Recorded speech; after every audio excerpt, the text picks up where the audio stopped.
प्राचीन भारत के विशाल पर्वतों और नदियों से घिरे प्रदेश में दो ऐसे ऋषि थे जिनका तेज समस्त लोकों में प्रसिद्ध था। महर्षि वशिष्ठ और राजऋषि विश्वामित्र। वशिष्ठ ब्रह्मा के मानस पुत्रों में से एक माने जाते थे। वे ज्ञान, तप और क्षमा के प्रतीक थे।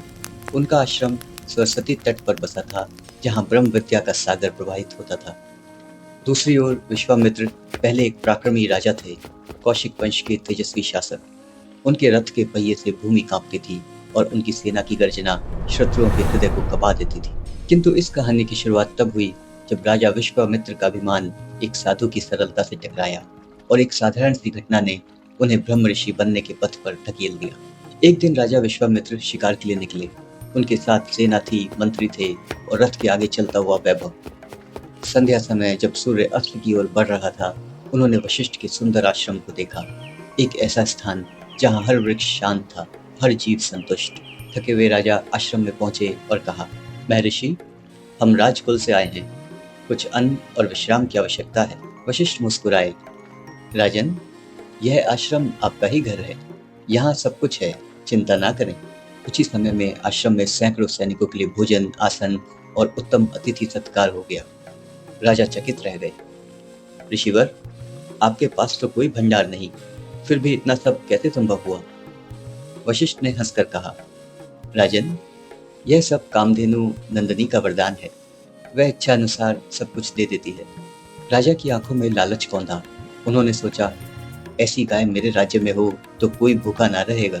राजा ने कहा, ऋषिवर, मैं आपको सोने, चांदी, भूमि और रत्न देकर यह गाय लेना चाहता हूँ। वशिष्ठ शांत स्वर में बोले, राजन, यह गाय मेरे आश्रम की माता समान है। इसे देना संभव नहीं। राजा का अभिमान भड़क उठा। मैं संपूर्ण पृथ्वी का स्वामी हूँ और तुम एक साधु होकर मेरे आदेश को ठुकराते हो। उन्होंने आदेश दिया, सैनिकों, गाय को ले चलो। जब सैनिकों ने नंदिनी को बलपूर्वक ले जाना चाहा तो गाय विलाप करने लगी। वशिष्ठ ने उसे शांत किया और बोले, नंदिनी, यदि तुम्हें अन्याय लगता है तो अपनी रक्षा करो। क्षण भर में नंदिनी ने अपनी शक्ति प्रकट की। उसके शरीर से अग्नि समान तेजस्वी सैनिक निकले, जिन्होंने विश्वामित्र की पूरी सेना को क्षणों में नष्ट कर दिया। राजा हतप्रभ रह गए। यह कैसा तेज है? एक साधु के पास मुझ जैसे योद्धा से अधिक शक्ति? वशिष्ठ ने केवल इतना कहा, राजन, ब्रह्म तेज के सामने कोई और तेज नहीं टिक सकता।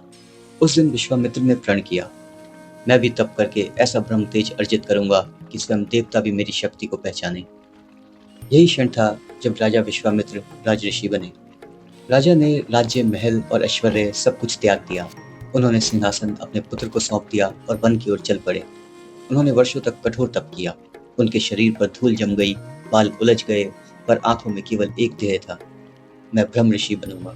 उनके तप से प्रसन्न होकर देवेंद्र ने परीक्षा लेनी चाहिए। उन्होंने मेनका अप्सरा को भेजा, जो स्वर्ग की सुंदरी थी। मेनका ने आकर सरोवर के किनारे अपने अलंकारों की मधुर झंकार से विश्वामित्र का ध्यान भंग किया। विश्वामित्र ने नेत्र खोले और पहली बार वर्षों बाद मन में एक हल्की लहर उठी, सौंदर्य, प्रेम और मोह की।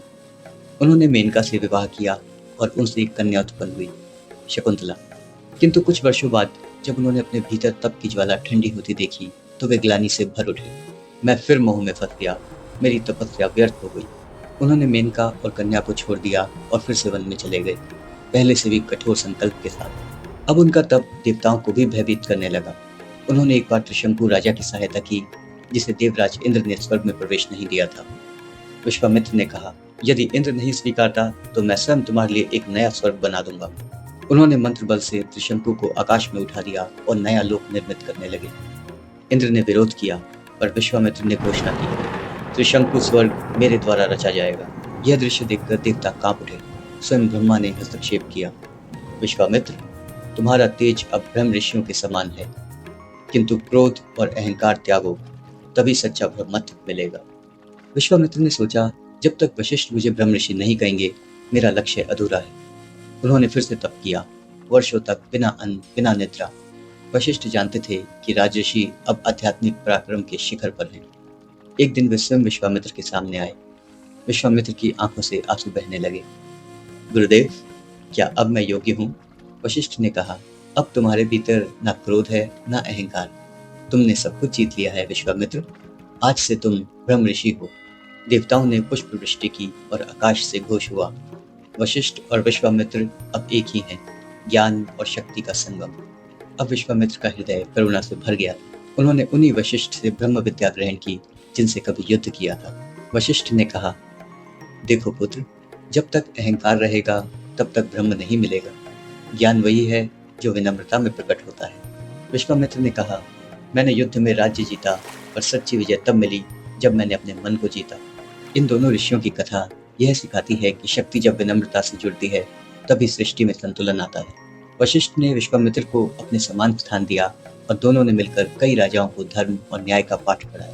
विश्वामित्र ने आगे चलकर श्री राम को ब्रह्मास्त्र का ज्ञान दिया और इस प्रकार उन्होंने अपने जीवन का सर्वोच्च उद्देश्य पाया। वशिष्ठ और विश्वामित्र की प्रतिद्वंदिता केवल द्वेष नहीं थी, वह आत्मा की यात्रा थी, जहाँ एक राजा ने साधु का मार्ग चुना और एक गुरु ने शिष्य के अहंकार को भस्म करके उसे ब्रह्म ऋषि बना दिया। तो दोस्तों, आशा करता हूँ आपको ये कहानी पसंद आई होगी। कृपया वीडियो को लाइक करें, चैनल को सब्सक्राइब करें और कमेंट्स में अपने विचार जरूर रखें। धन्यवाद।